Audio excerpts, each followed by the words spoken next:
YouTube, what's going on? It's me, Trevor, again. I apologize for not posting last few days. I really am disappointed in myself.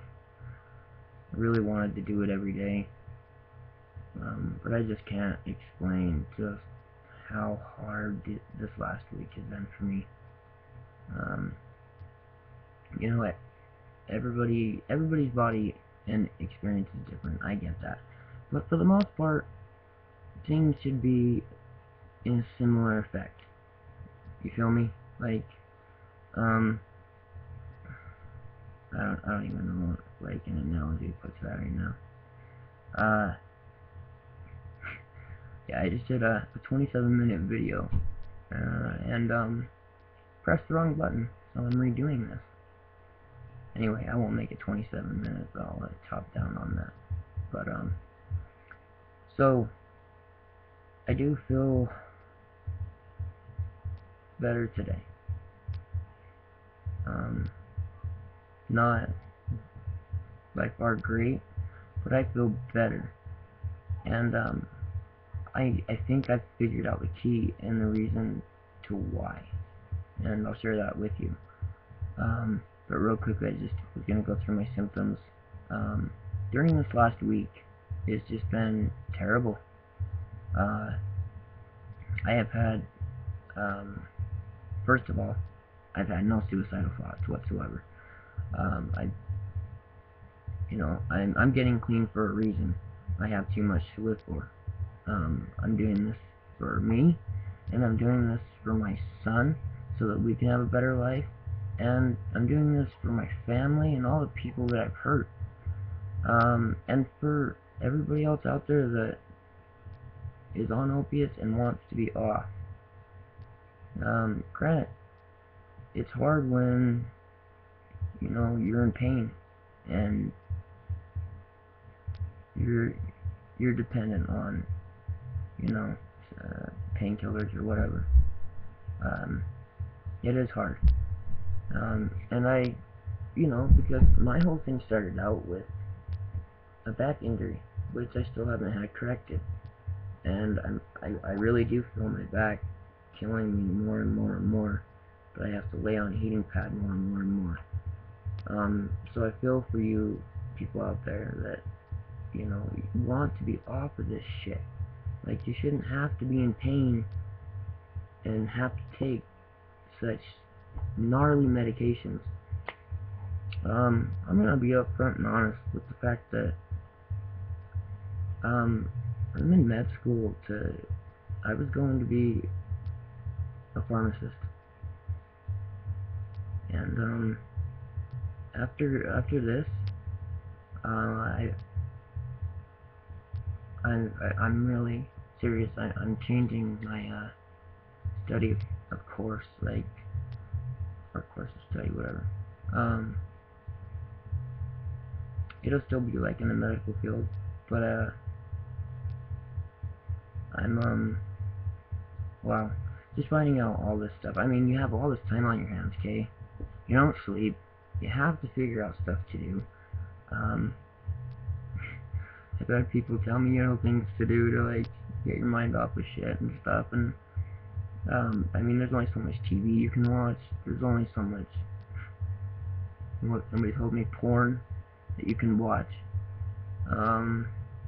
There's only so much things, like, that you can do, just, so, I kinda had to spread myself out a little bit, and, the thing is looking into all of this stuff, but not just looking into methadone in particular, but looking into all other opiates, which then gets me to things that help with opiates, substitutes for pain that won't give you bad effects, like painkillers, which leads me to, other medications that are addictive, like amphetamines, or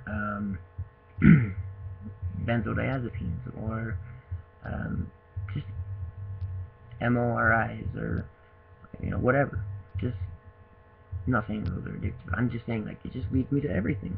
And of course, the more knowledge, the better, right? But after all of this, man, it's just like medication, prescription medication is so gnarly. Like, it has so many terrible chemicals. Terrible. Oh my god, like, I can't even believe it.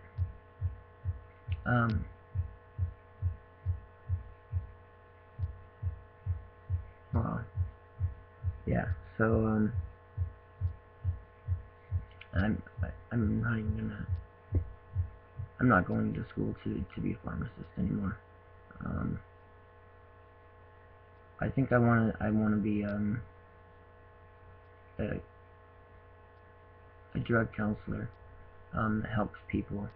You know, I wanna be a supporter. And I'm not talking a counselor like at the fucking Methadone clinic. I'm not talking that kind of counselor. I'm talking somebody that more than just like a sponsor, like for NA or AA. I'm talking like helping kids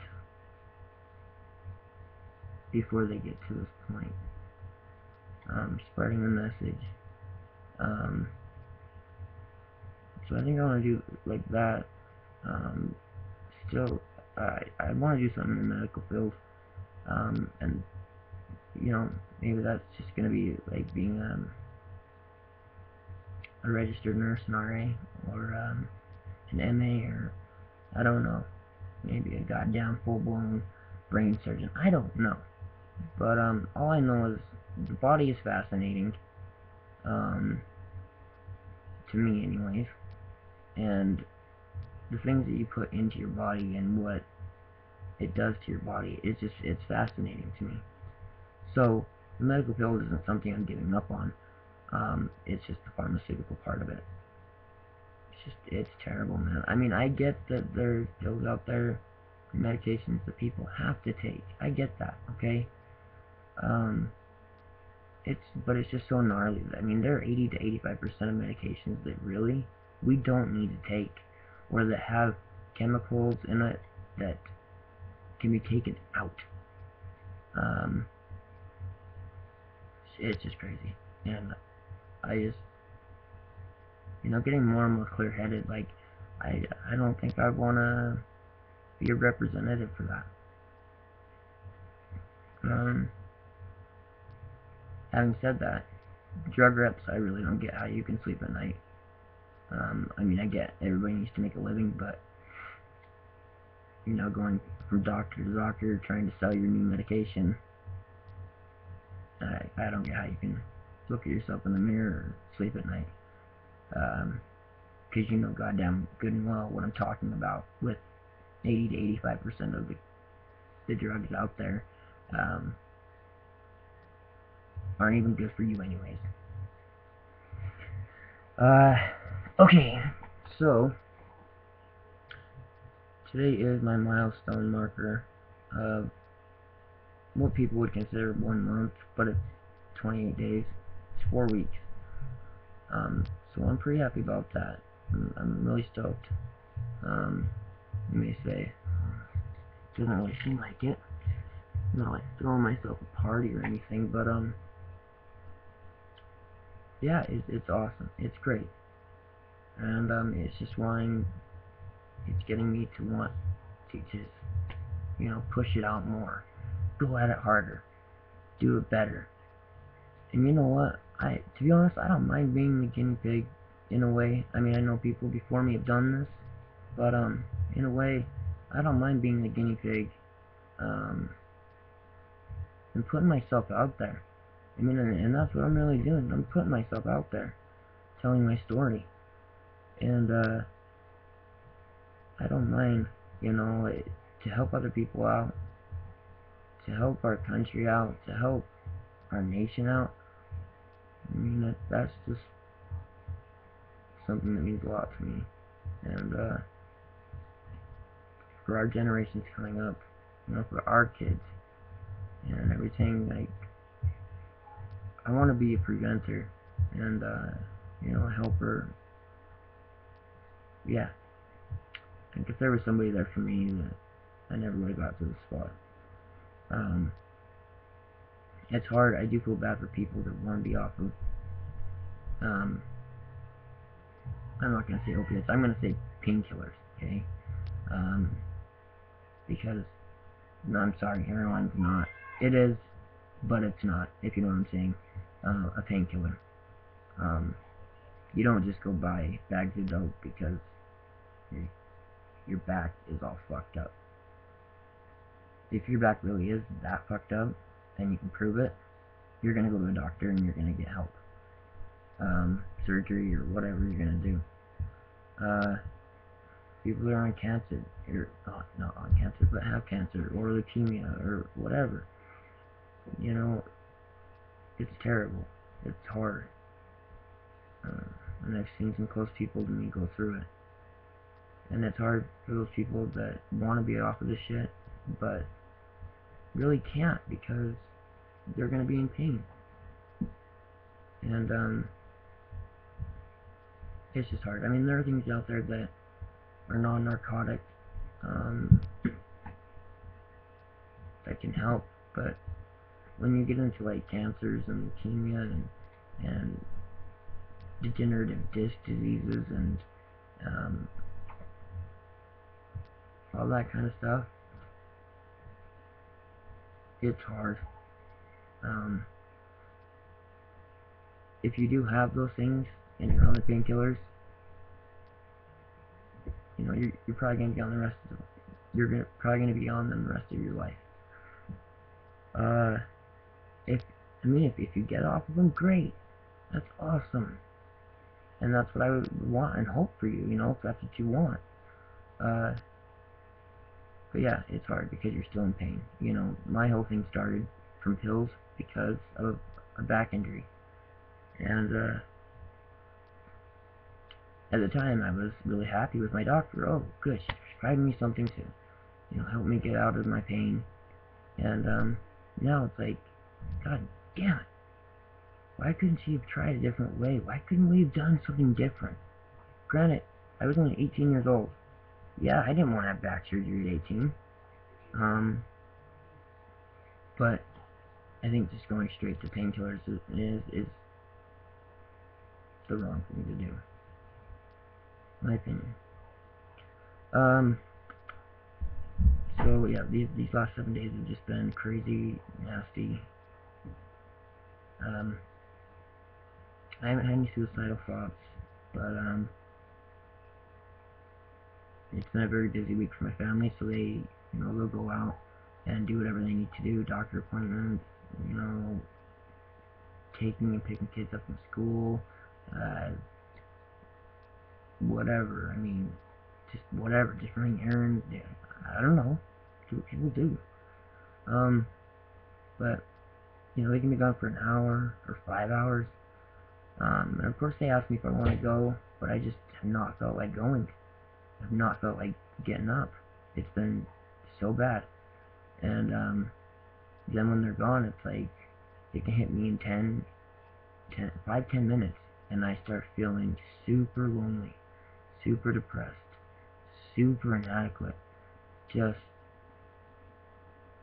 Just feel like I'm like, you know, like I'm buried alive. I'm 6 feet under in a box that nobody can hear me, see me, and that's hard. It is so hard. And that's the thing that, you know, I kind of want to share with you that I figured out. And I really think it's key to this.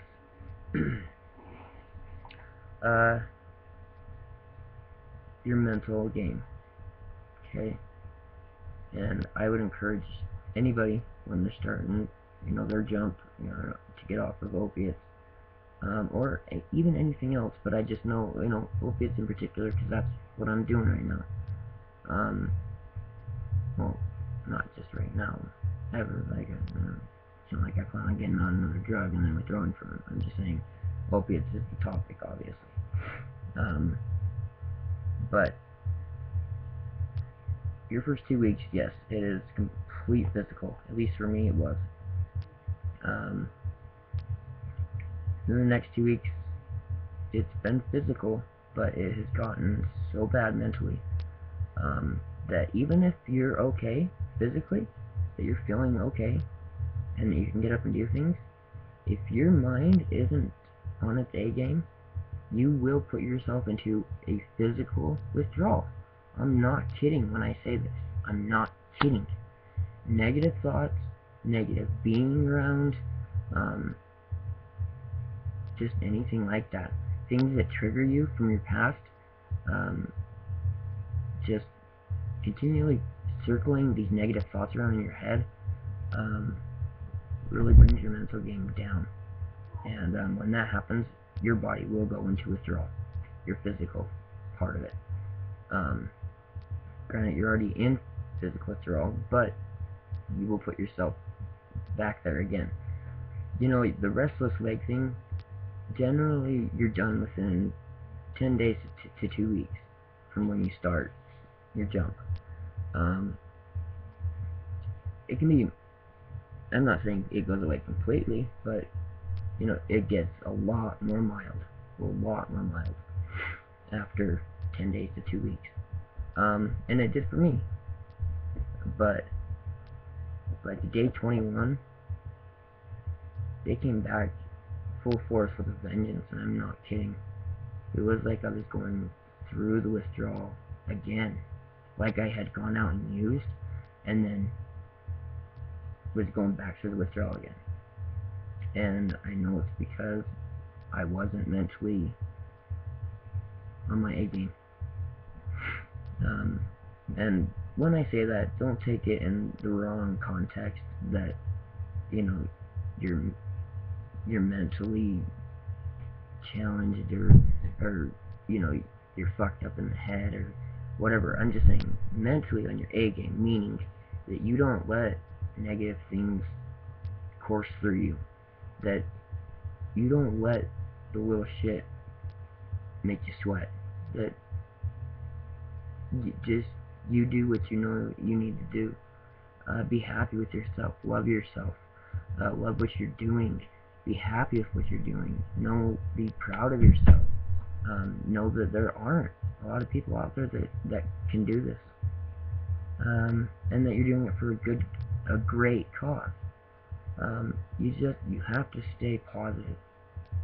Negative will only put you back into physical withdrawal, and with a vengeance. I'm not kidding. And that's why I haven't really posted that much in this last week. It's been a royal pain in the fucking ass. I'm not kidding.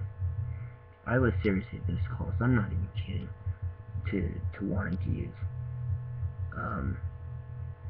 And I even told myself, if I just had, 20 milligrams of methadone, as much as I fucking hate this shit, okay, and will never do it again, in that moment in time, it was like, if I just had 20 milligrams of methadone sitting in front of me, I would take it right now. And that's not being mentally on your game. I mean, I was an F plus, okay, like, bad. No, I did not use. I have not used. And I think maybe, the people that actually can read through the bullshit can tell that I haven't fucked up. I haven't used at all. Not one bit. As tough as it's been, I haven't. And that's why there have been days when I haven't posted, or there have been videos that I've bawled my fucking eyes out, or that I've been angry as hell. I've had all of these emotions in my videos, and I'm sorry, unless I don't even think a good actor can really do what I've done in these videos. But, it's the way your body feels. It's the way your emotions are coming back, and your feelings are coming back. And if I was to reuse again, then those feelings again are saturated, and I can't show them. So me showing them in these videos, I think only proves more that I haven't fucked up and I haven't reused again. And what I mean by it again is since jumping off methadone, I haven't had anything. Opiate-wise, I've had the stuff that like I've been prescribed by my doctor, like atenolol and trazodone and shit like that. But I mean, nothing else. I won't even take Tylenol or ibuprofen, and that's just something that I've told myself is I won't do it. There's a lot of things that need to be addressed as far as how to be mentally sharp, to not put yourself back in those withdrawals. And so, I'm gonna write this down right now. Let me get fucking something to write with. I'm gonna do 3 other videos, and I'm gonna do them tonight. Because they need to be addressed, and because I actually feel like I can do the videos right now.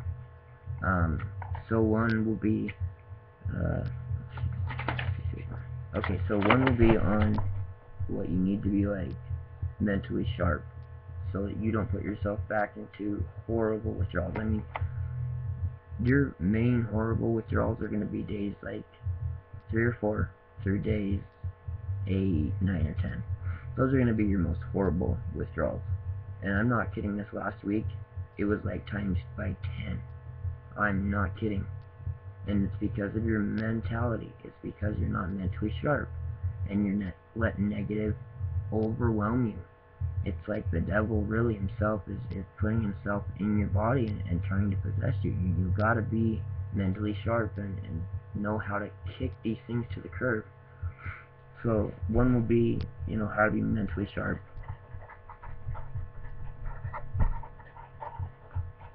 The second one is, and I would do this before you jump off, what opiate you're on, would be to stock up on your arsenal.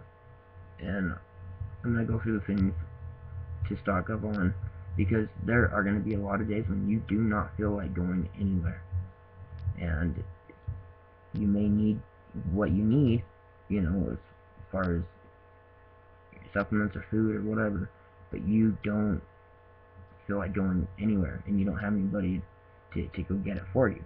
So, yeah, your arsenal. The third one, and this is a big one, is, yes, in my first few videos, I said, please comment whether it's positive, whether it's negative, whatever, okay? And in a way, I still feel that way, but not. There have been a lot of negative things that I've had to delete because it overwhelms me. And so, yeah, I don't leave them up. And I'm sorry, maybe I should, but no, I'm sorry, I'm in the moment, okay? I'm living for right now. I'm not doing this journal, this diary, for just to look back on it in a year, 5 years, 10 years from now. I'm living in the moment right now. So if I need to delete those negative comments in order to get past the next 5 minutes, I'm gonna do it. There have been comments on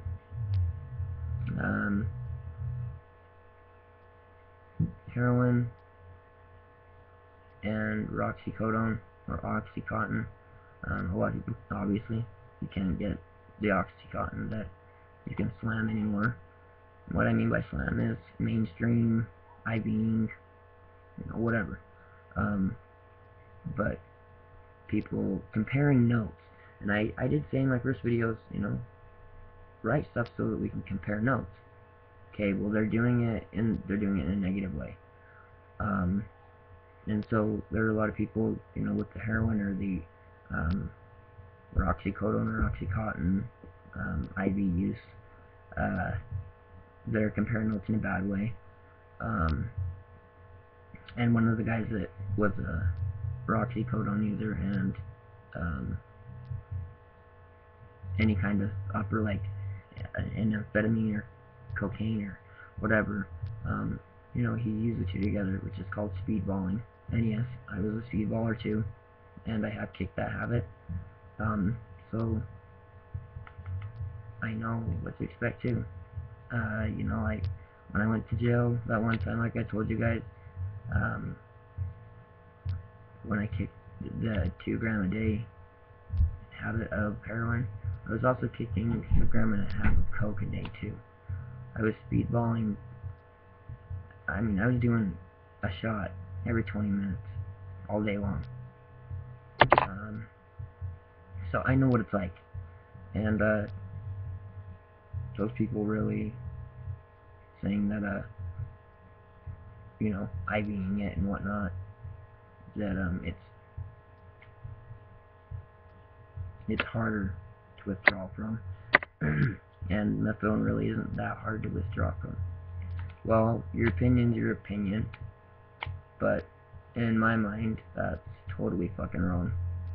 I've kicked several different things, and this has by far been the worst.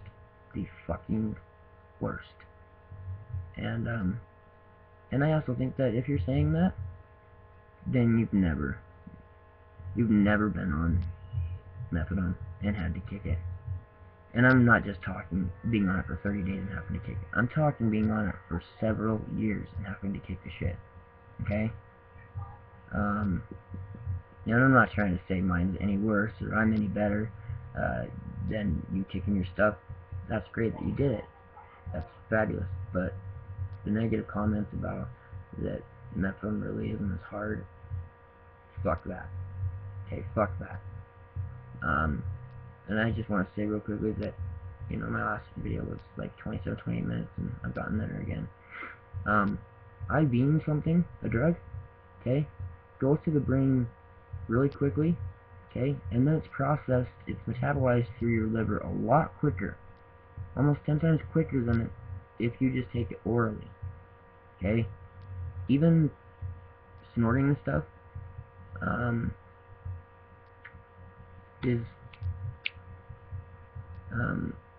is hard to kick, because essentially, I mean, yeah, some of it gets up there obviously, but a lot of it drips, and a lot of it you swallow and goes down into your stomach. Okay, IVing goes straight into the bloodstream, straight to your head, and straight down into your liver, where you metabolize it and get it out. And that's why heroin addicts have to shoot up constantly, okay, every 4 to 6 hours. And so, yeah, I just wanted to point that out. Instead of writing it down, I wanted to point that out.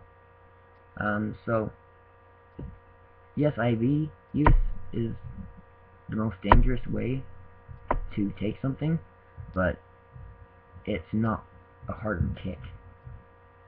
Okay? When I was in jail for those 11 days, I kicked the 2 gram a day habit of heroin and 1.5 grams of coke in 9 days, and was fine. And me being a dumbass got out, wanted to go out and get some more heroin, and going, oh, well, my tolerance is down, I've kicked it, I feel better, so, you know, I'm gonna feel good. Well, you'll never get the same euphoria again. I don't care if you wait 50 years. You'll never feel the same euphoria that you did the first time, so stop chasing the dragon.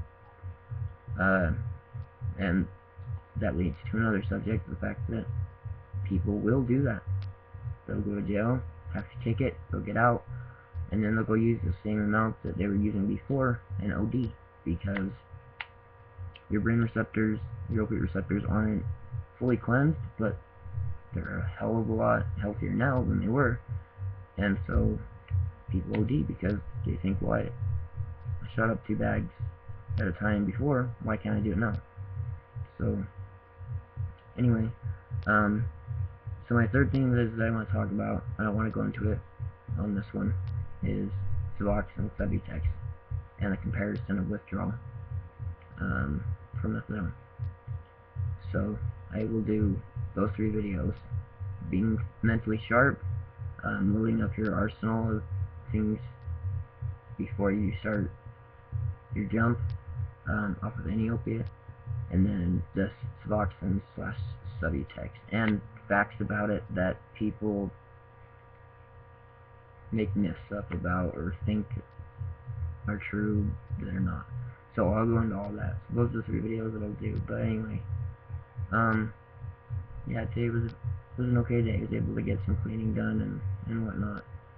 So, alright, well, until my next videos, peace!